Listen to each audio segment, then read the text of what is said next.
professeure Duduche. Avec elle, pas de retenue. Je veux vous raconter avec mes prochains invités une histoire qui m'a beaucoup touchée, en fait, qui m'est allée droit au cœur.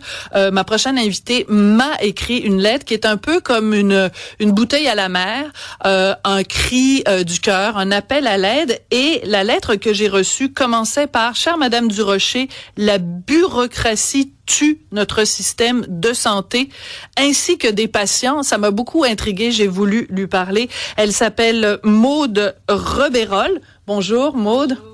Vous êtes... Mais c'est tout à fait normal après la lettre que vous m'avez envoyée. Donc Maude, vous êtes médecin de famille, mais vous êtes aussi patient.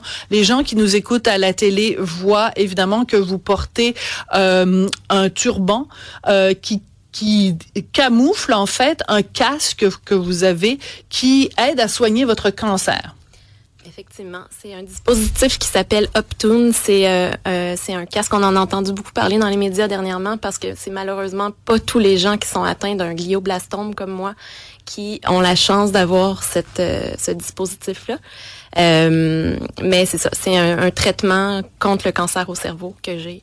D'accord. Alors donc il y a comme des aimants, pardon, il y a toutes sortes de patentes qui sont collées sur votre cerveau. C'est relié à un tuyau qui est relié à la machine. La machine, vous la portez constamment avec vous. Vous l'avez en ce moment dans un sac à dos. Vous me disiez avant qu'on entre en onde, ce sac à dos en plus est très lourd. C'est quand même relativement lourd. C'est juste que ça finit toujours par faire pression. Puis il faut se transporter des batteries de secours avec parce qu'il faut les changer aux 2-3 heures. D'accord. Alors, Maude, bonjour. Merci d'être là en personne.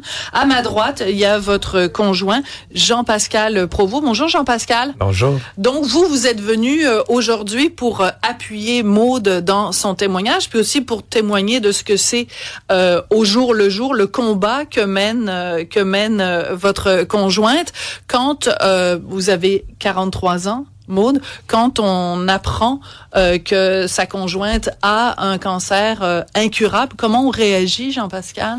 Ben, c'est la fin du monde, là. Quand ça arrive, nous, la nouvelle est arrivée il y a un petit peu plus de 2 ans. Puis on remercie la vie, en fait, d'être encore là parce qu'en fait, les pronostics étaient très, très sombres.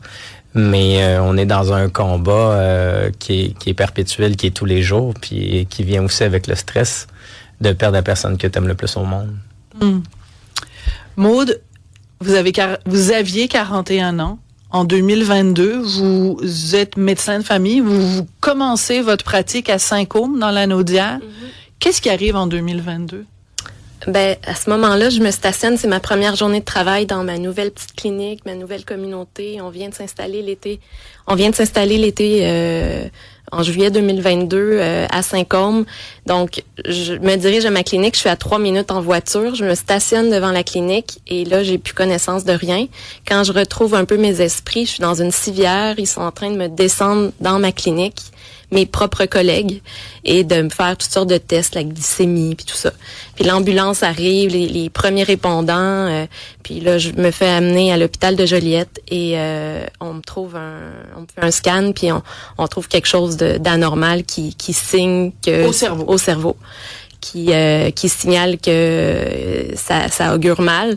Donc, ils me font un examen plus poussé qui est une IRM la journée même. Et puis là, ils me reviennent en disant, écoutez, on a trouvé quelque chose de très mauvais. Il faut qu'on vous réfère dans un centre spécialisé en ville. Donc, là, c'est la fin du monde, là. C'est comme, mais je sais, étant médecin, je connais la réalité de ce que c'est, puis c'est un cancer très, très, très, et d'un, c'est incurable. Donc, le diagnostic d'incurabilité tombe à ce moment-là.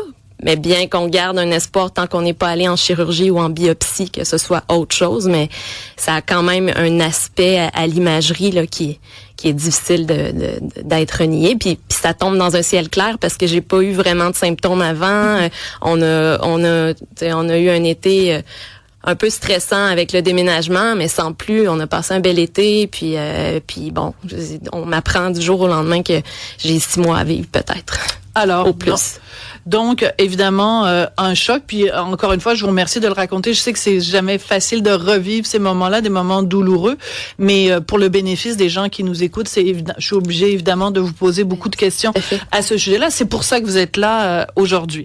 Alors, dans la lettre que vous m'avez écrite, vous me dites, évidemment, donc moi, je suis un médecin qui est dévoué à mes patients. Votre objectif à vous, c'est bien sûr de continuer à pratiquer la médecine. Comme vous avez été, avant d'être médecin de famille, vous étiez donc médecin militaire, vous avez payé pendant des années un plan d'assurance médicaments. Vous vous dites, bon ben, j'ai ce diagnostic-là, je vais pouvoir bénéficier de mon service d'assurance médicaments pour différents traitements, différents médicaments. Je résume un petit peu pour simplifier les choses. Vous portez donc le casque comme un traitement, mais il y a aussi un médicament qui pourrait vous aider. Je vais retrouver le nom du médicament. Ça s'intitule Voranigo. C'est un médicament qui pourrait faire quoi? Quel genre de différence ça pourrait faire pour vous, pour votre santé? En fait, c'est un médicament qui est spécifique à une mutation qui est dans la tumeur que moi j'ai, qui est pas donnée à tout le monde. C'est une mutation IDH qu'on appelle. Et puis, c'est tout nouveau sur le marché. Ça a été homologué par Santé Canada en octobre dernier. Puis moi, ben, dans ce contexte-là, ça allait bien, là. Je veux dire, ils m'ont fait une chirurgie, j'ai eu de la radiothérapie, de la chimiothérapie en 2022. Puis depuis, il y avait stabilité. Ils ont enlevé la tumeur initiale qui pouvait puis qui m'avait fait faire une convulsion, parce que c'était ça. Au final, j'ai fait une convulsion. Puis le reste, c'était, ils pouvaient pas aller l'enlever, donc c'était dormant. Là. C'est en dormance avec les autres traitements que j'ai eus. Et en décembre, donc j'ai des IRM de contrôle tous les 3 mois. Puis en décembre, là, ils ont vu que il y a quelque chose qui se réveillait dans une nouvelle région. Dans des régions qui avaient pas été bien sûr ni traitées par la radiothérapie ni la chimiothérapie, oui. Puis qui était d'évolution très très lente, donc c'était pas le même type de grade que initialement à l'origine. D'accord. Puis c'est là qu'il y a comme un bug, si vous me permettez le mot, qui entre en ligne de compte, parce que on reste avec l'étiquette initiale du grade qui nous a été attribué, de la tumeur qui a été enlevée. Alors, juste pour simplifier, donc, on vous a enlevé, donc quand vous avez eu votre premier diagnostic, vous êtes à un stade X, là, après, on vous fait radio, on fait chimio, donc ça va mieux, mais là, il y a autre chose, un autre problème de santé qui pourrait être réglé avec ce médicament-là. Exactement. Mais la compagnie d'assurance vous refuse de vous payer ça parce qu'ils disent, ben non, pour nous, à vos yeux, vous êtes un patient de l'autre stade. Donc, vous êtes comme pris dans une espèce de bureaucratie qui fait en sorte qu'on ne vous rembourse pas le médicament. Je tiens à le spécifier quand même parce que c'est important que les gens qui nous écoutent aient tous les éléments du dossier pour se faire une tête. Ce médicament-là coûte 30 000 $ par mois. Mais pourquoi attendre que les gens soient à l'article de la mort pour les aider? Parce que les traitements en phase terminale, c'est encore plus cher. Fait que moi, c'est un peu ce que je revendique. Plus on attend que la maladie aille loin, plus les traitements d'immunomodulateurs peuvent aller dans des coûts exorbitants de centaines de milliers de dollars. Là. Ça, c'est important parce que je parlais avec quelqu'un aujourd'hui, puis je lui expliquais votre histoire. Je reçois quelqu'un, etc., puis la personne me dit, oui, mais peut-être que nous, comme société, on n'a pas les moyens de payer à Maude ce 30 000 $ par mois. Mais là, vous venez de faire une réponse mathématique. Si on vous laisse aller, excusez-moi de parler comme ça, mais vous allez coûter encore plus cher à la société que le coût du médicament. C'est ça, en fait. Oui, puis honnêtement, si on me permet pas d'accéder à ce traitement-là qui est relativement bien toléré, je vais être obligée de refaire de la chimiothérapie, puis je pourrais pas être en mesure de continuer d'exercer mes fonctions de médecin, ce que je continue d'exercer aujourd'hui, là. Voilà. Puis d'aider mes patients. Voilà. Alors, c'est pour ça aussi que je voulais vous recevoir aujourd'hui, parce que, on le sait, on a une pénurie de médecins de famille, on a une pénurie de médecins tout court, notre système de santé marche en claudiquant comme ça. Vous, la raison pour laquelle vous êtes là aujourd'hui, c'est aussi pour dire, est-ce que la société peut m'aider à être en meilleure santé pour aider des gens qui ont besoin de moi? Parce que là, en ce moment, vous pouvez pas travailler beaucoup d'heures à la clinique. Je fais 2-3 jours semaine. Et donc, c'est quand même des dizaines de patients que j'aide. Je suis là en soutien à mon équipe, puis je le fais avec tout mon cœur. Je suis vraiment très, très dévouée à mes patients, là. Alors, ce que vous m'avez décrit, parce que la lettre que vous m'avez envoyée, là, je tourne les pages, ça fait 10 pages. Pourquoi ça fait 10 pages? Parce que vous me décrivez étape par étape toute la bureaucratie et les démarches où on vous dit, c'est un programme fédéral parce que vous étiez employé de la fonction publique fédérale. Pourquoi ils vous ont refusé de payer vos médicaments?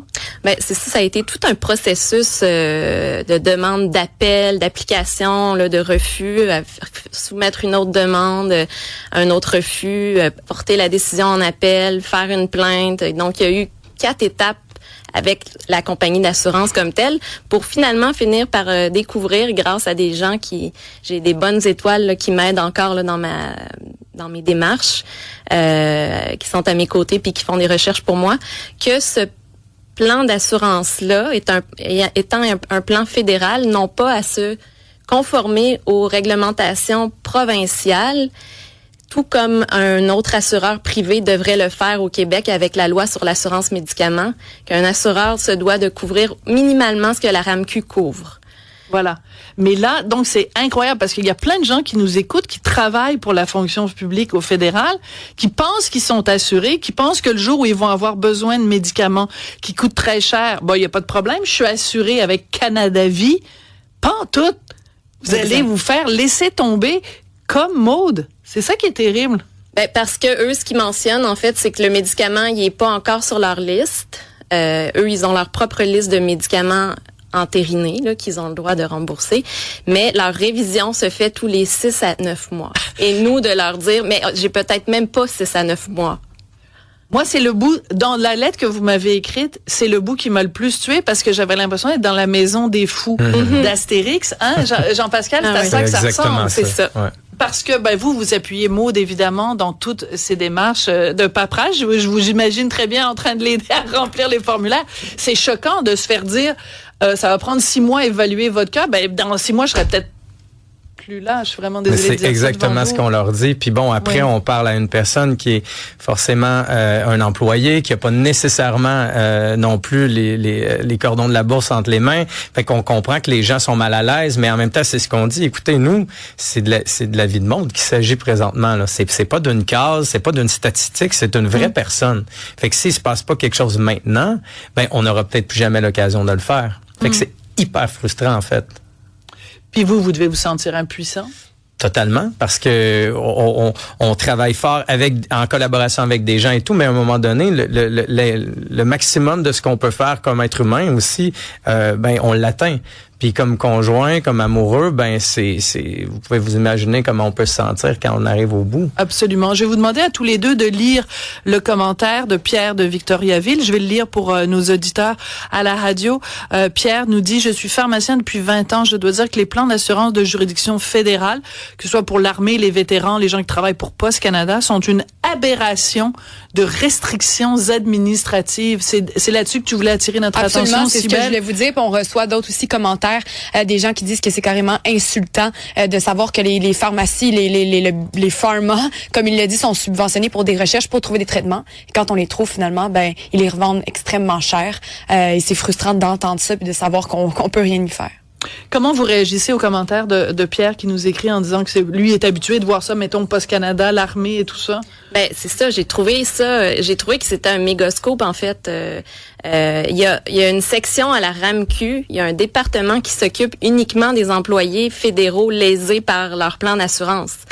Donc, ces employés fédéraux-là auraient le droit d'avoir un autre plan d'assurance ou le cas échéant d'être sur la RAMQ s'ils n'ont pas la possibilité d'avoir un plan avec un conjoint. Voilà, c'est ça, c'est que la loi au Québec, la loi sur l'assurance médicaments, ça nous oblige, soit on est à la RAMQ, soit on a soi-même ou notre conjoint a une assurance privée, mais on peut pas être dans un espèce de limbo, là, on peut pas être entre les deux. Donc vous pensiez que vous étiez assuré, finalement ils refusent de suivre les médicaments.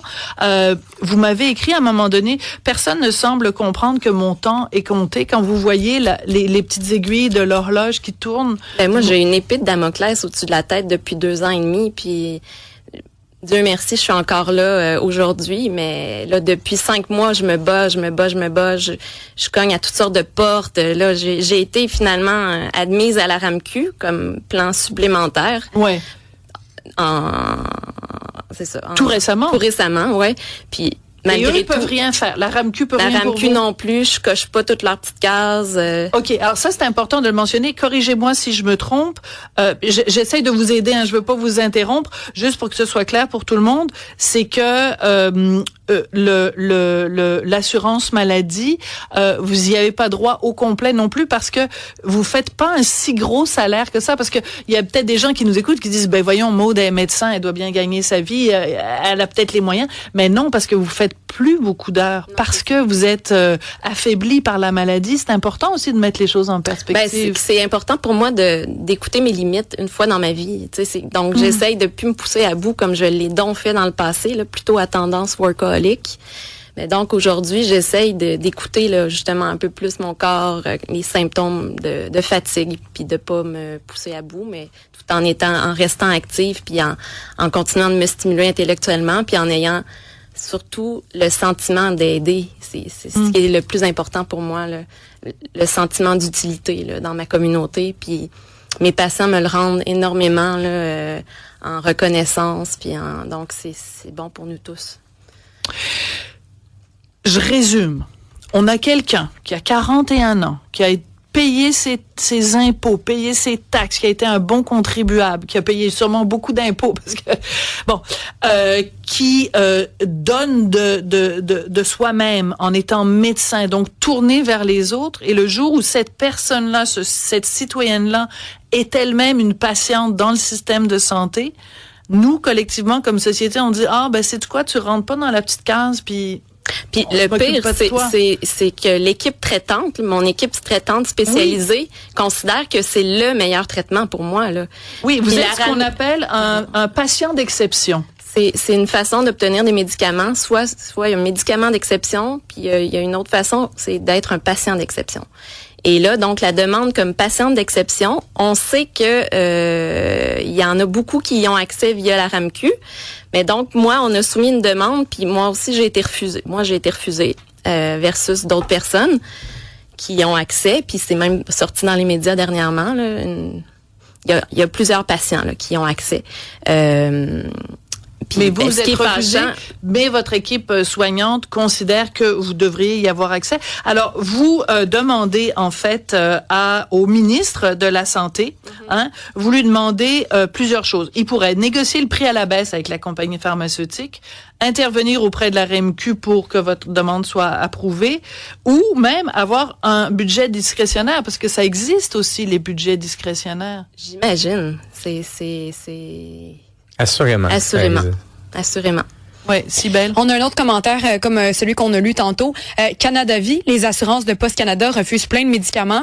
Les pharmaciens n'en reviennent jamais à quel point Canada Vie ne couvre pas les médicaments que d'autres couvrent. C'est dû aux lois qui ne s'appliquent pas au Québec. C'est carrément dégueulasse. Vous voyez ce que vous avez déclenché, Maude, c'est que à partir de votre cas à vous, il y a beaucoup de gens, on est en train de sensibiliser les gens aujourd'hui à cette aberration-là. On se croit protégé avec une assurance médicaments, avec des impôts qu'on a payés pendant des mois, pour ne pas dire des années. En terminant, Maude, qu'est-ce que vous souhaitez? Mettons que vous avez le ministre de la Santé, mettons qu'il nous écoute en ce moment, qu'est-ce que vous voulez lui dire? J'aimerais qu'on trouve le moyen de rectifier cette injustice-là, qui, dans mon cas, s'applique tout à fait. J'aimerais ça qu'on arrête de penser avec des formulaires puis qu'on utilise notre gros bon sens. Je sais que c'est nécessaire d'avoir des protocoles puis tout ça, mais dans un cas comme ça, je suis un des leurs qui soutient les patients dans la communauté, puis j'aimerais ça qu'on me donne un petit coup de main là, parce que j'ai vraiment frappé à toutes les portes. Et la question, c'est de savoir ça coûte combien, ça vaut combien un mois de vie, 2 mois de vie, 1 an de vie. Parce qu'en fait, on parle de ça actuellement. On parle d'un traitement qui est onéreux, qui est 30 000 $, puis qu'il y a des patients qui peuvent en bénéficier. C'est pas le cas de Maude, mais ça peut lui permettre de non seulement de vivre plus longtemps, mais en plus de ça, de vivre en meilleure santé. Et de soigner des gens. Donc, la quadrature serait absolument parfaite. Maude Rebérol, merci beaucoup de m'avoir écrit cette lettre. Ça m'a beaucoup touchée. Puis, merci d'être venue en personne. Je sais que c'est très fatigant pour vous, donc je l'apprécie que vous soyez venu en personne. Puis, je veux remercier votre conjoint Jean-Pascal Provost qui est venu aussi à titre de soutien. Merci beaucoup merci pour tout beaucoup. ce que vous faites pour Maude aussi. C'est gentil. Merci à vous deux. Cube